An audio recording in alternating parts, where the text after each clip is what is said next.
I really feel quite privileged to be able to just share with you, and obviously some of this that I'll share tonight will be out of personal journey, but also out of the many different things that have been added into my life and experience over a number of years. When we think about the topic of managing emergencies, what a huge scope this actually presents. I think it's almost like looking at the ocean and wondering where on earth should I start? And if that's okay, I'm going to use the image of an ocean to help us grapple with this topic. The reality is that when we're caring for or working with our precious adults and children with Prader-Willi syndrome, we always face the potential of different situations, challenges, and emergencies that have the capacity to overwhelm us, a little bit like an unexpected wave on the ocean. The principles of emergency management that are actually accepted worldwide can also be applied for any emergency that we're going to face. I'd like to use that for the framework of presenting tonight. The cycle of emergency management includes preparation, which actually enables us to be able to respond appropriately in the case of any emergency. Then moving on to a recovery phase, which everybody needs. Then on to mitigation, which is simply the action of reducing the impact and or the repeat of the same emergency situation. So if we think about preparation, I believe that the most effective way that we can manage any emergency is to actually begin with ourselves. We are the ones that are in the rescue boat. We have access to the resources and we actually have the capacity to affect the situation. So I think it's really important to be able to step back for a broader perspective if we're faced with an emergency. And to be able to do this, I think that one of the most valuable things that we can do is to build up a toolkit and to know what we have in it, or a first aid kit, you might like to call it, to know what we have in it and where or who we can actually call on for further resource or input. We must prepare ourselves in the quiet times because it's much harder to scramble for help when we're in the middle of an emergency. I think our preparation actually starts on the inside. What do you actually say to yourself? What's your self-talk like when an emergency is before you? Can I suggest that the very first thing that we need to be saying to ourselves as we breathe deeply is that we will get through or past this? Some questions we need to be asking are, what's really going on? What do they need? And what do I need or need to do? It's really important to understand that we can't focus on what our person needs to do in the midst of an emergency, even if it seems really obvious to us. When our people find themselves in an emergency, be it behavioural or medical of any sort, it's like they're actually in the ocean themselves and in many ways at the mercy of the waves. Anxiety levels will be extremely high and it's very difficult for them to gather up the capacity to independently get back on top of the situation, to change the situation or to get it back on the right track. And that's where we come in. The solutions will, in most cases, I think, be environmental or external adjustments or actions. We faced a situation when our son was in his early 20s. He wasn't in a good place with his weight and he was fighting really hard for his independence journey. He had been admitted to hospital because of a cellulitis infection that had entered through a tiny wound in his foot. And it actually became a catalyst to the addressing of a number of medical emergencies that were lurking. Doctors were preparing to discharge him after a week. They'd simply been looking at the cellulitis. And we were acutely aware that they weren't understanding the depth and complexity of his needs and the risks that were associated with their plan. Our son, on the other hand, was quite happy to head home. He was oblivious to and in denial of the risks that were facing him. It would be fair to say that my toolbox wasn't full at the time, but it held enough to give me the courage to step up. I had some hard copy printed information, some online links to some great resources, and some experienced contacts I knew I could trust. Advocacy was to be our role, but we understood that it wasn't to be in front of our son at that time. Otherwise, we would be adding behavioural emergencies to the medical emergencies, triggered because of his entire intense desire to feel independent. You know, in all situations, wisdom and our intimate knowledge of our person with Prader-Willi syndrome will enable us to apply the best strategies when facing emergencies. Prior to his actual release, some 8 weeks later, he was treated for massive edema, chronic respiratory failure, pulmonary hypertension, potential heart failure was averted, and rehab was required. As parents and carers, we won't always have the right language or the technical or medical terms, words or phrases, but please don't be overwhelmed by that thought. There are many excellent resources that are available that have been written by some of the exceptional health professionals and people who have invested in the well-being of people with Prader-Willi syndrome. I've listed a few here for you, and I think it's important to remember that we can always be researching. It's really good to ask questions if you're looking for information, approaching the sources of information and seeing whether you can get assistance to even have them translated and be able to apply them in your own situation. I think it's also important to remember that the opportunity to be mentored or to mentor others in sharing information is an incredibly valuable one. And I would encourage you to be confident and don't doubt the value of the knowledge that you have. Whenever you're presenting to an emergency department or even an emergency service aspect, bring succinct information with you and verbally highlight any of the critical factors to be aware of. Things like the high pain threshold, the temperature irregularities, that is the possibility of temperature without infection and infection without temperature, that if there's a loss of appetite, it's a significant alarm bell. Gather your resources and in whatever way works for you to just continue to grow in your own knowledge and understanding. I'd also say to you, never underestimate the value of your person's unique story and history. You are the best keeper of this, and it may hold keys to solutions and understandings when you are facing emergency situations. If we move on to look at how we can be responding, some keys to be thinking about, and it's whether it's behavioural or medical, our manner of response is critical. It's vitally important to stay very calm, to speak softly and slowly and as little as possible. Your manner of speaking will either neutralise or inflame the situation that's before you. If we use loud and stressed voices, the response from our person will likely be louder and more stressed. At the same time as you remain calm, which is not always easy, endeavour to assist the situation and consider any measures that might be needed to ensure the immediate safety of everybody that's concerned. Don't engage in arguing or attempting to reason. Reason can be a challenge under normal circumstances, but when emotions are heightened, there's no room at all for reasoning.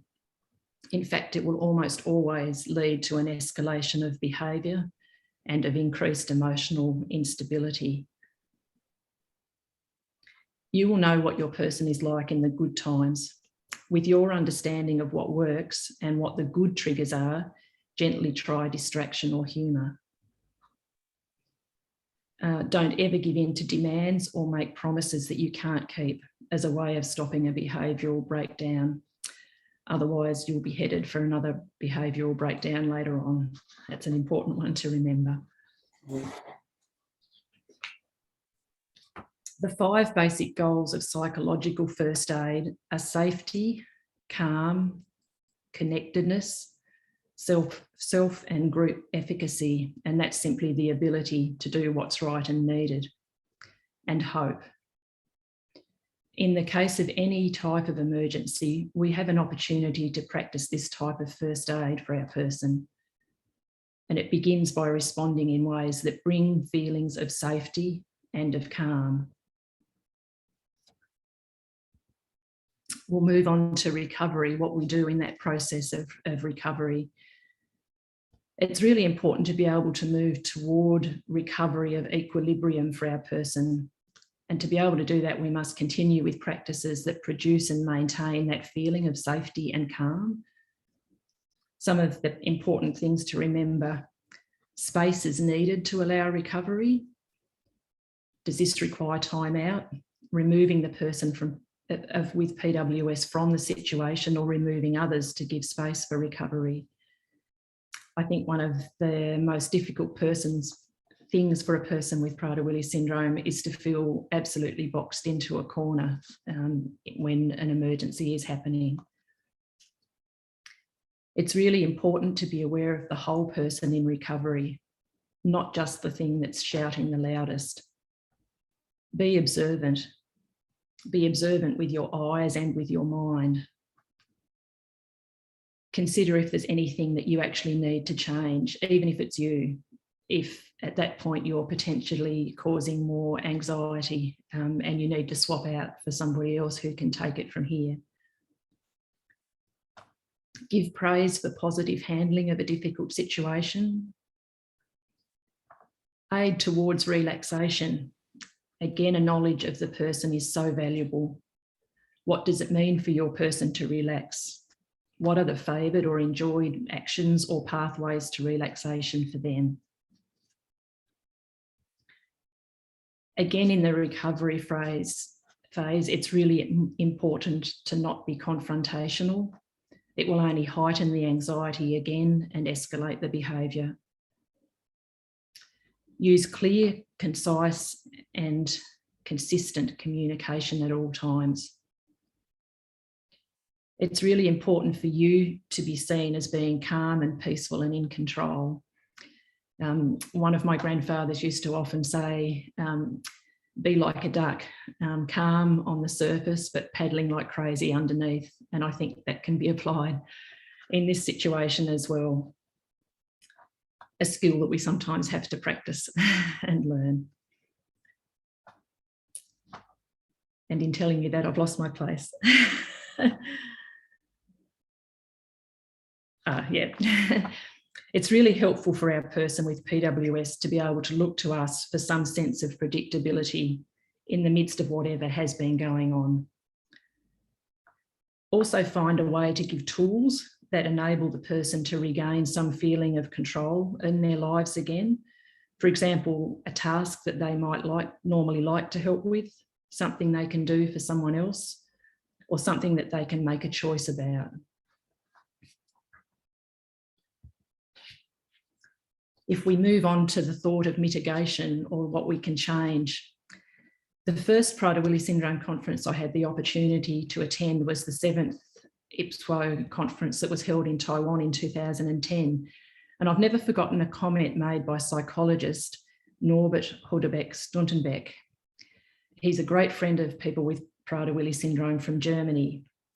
And it was just simply, be sure crisis is a chance, or be sure it's an opportunity is another way to think about it.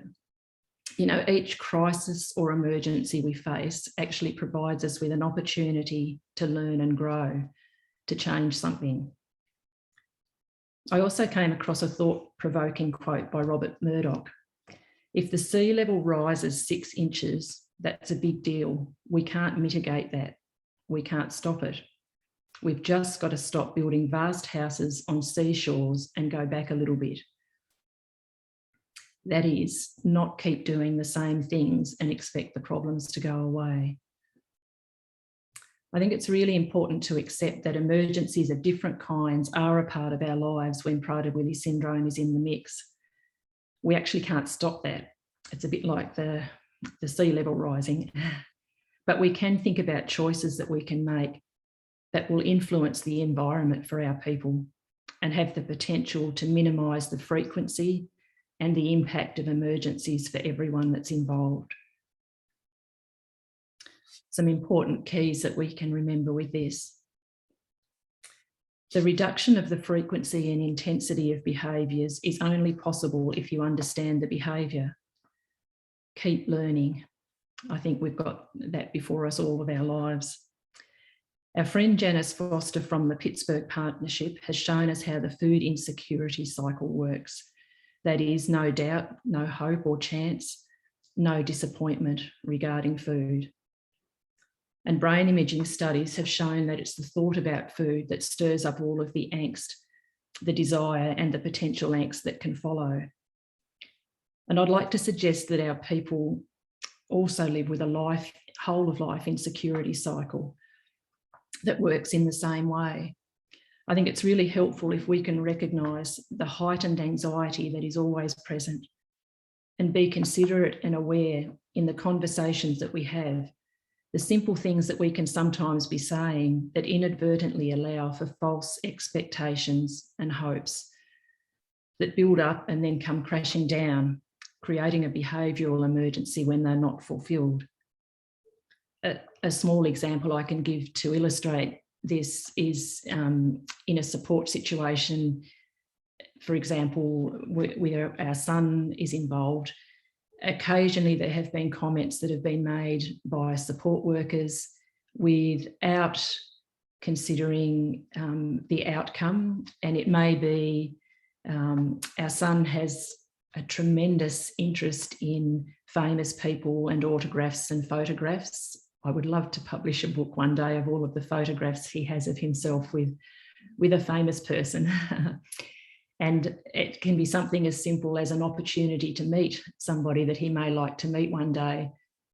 Unless they've got that nailed down, and it can certainly happen, the worst thing that can be done is to suggest that they know somebody who knows somebody who could perhaps arrange that. And if you can see on the screen, that thought lights up, and then there's an expectation, and it is all happening behind the scenes where we can't see it. It's happening in the thought process.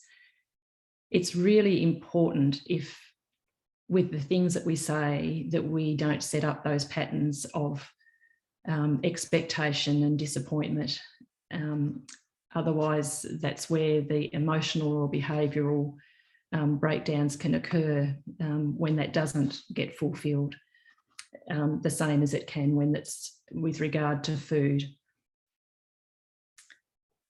Reflection time with your person aids in prevention, but it's always really important to choose your timing when you're going to take some reflection. It's good to consider, why do you think this happened? What do you think that we can all do better next time? It's really important to acknowledge that we are all a part of the solution. Very often a breakdown has been because of a flaw in the environment that we have missed or that needs our adjustment. Ask your person for solutions or ways to avoid a repeat situation. I think it's really important to include them in a way that they have opportunity to extend their thoughts. Include a change of perspective. Have you thought about it like this? Concentrate on positive possibilities to go forward. Prepare a social script for use in the future. Establish and practice with your person a planned and acceptable method of separation to a safe place or a space of recovery in the case of increased tension or a behavioural breakdown. I think they are really important things that we can do, and they don't happen overnight, but I have seen the fruit of practice and of time, and the ability for our own son to remove himself from a situation that he is aware that he will lose control if he remains in it. And that's been a tremendous area of growth through practice. In light of everything, take time for your own reflections after emergencies have occurred. Consider the adjustments that you may need to make. Consider adjustments that may be needed in a school setting, a workplace, a residential situation, or in a health setting. I believe that consistency of care, management, and environmental practices are the very best gifts that we can provide for our person who's living with Prader-Willi syndrome. And remember that people make decisions on the best information they have at the time. Every situation is a learning one. Please be kind to yourself in your personal debriefs. And I'll leave it at that for now. But I would really like to thank you just for the privilege of being able to share with you tonight. And I hope that just some of the thoughts that I've shared will be of encouragement to you in your own journey, and also as you encourage other people in the situations where you are. Thank you.